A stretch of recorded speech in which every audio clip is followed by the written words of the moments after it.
आगामी कुंभमेळा पार्श्वभूमीवर नाशिक महापालिकेच्या अतिक्रमण विभागाकडून मोठी मोहीम हाती घेण्यात आली आहे। आज सकाळी शहरातील द्वारका परिसरासह विविध भागांमध्ये पोलीस बंदोबस्तात अतिक्रमण कारवाई सुरू करण्यात आली।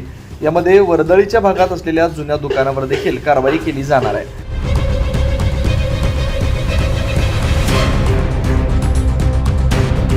4 ते 5 जेसीबींच्या माध्यमातून पोलीस बंदोबस्तात ही कारवाई सुरू आहे। एकूणच या कारवाईमुळे नाशिक शहराचा कोंडलेला श्वास पुन्हा एकदा मोकळा होणार असल्याची चर्चा सध्या नाशिककरांकडून केली जाते।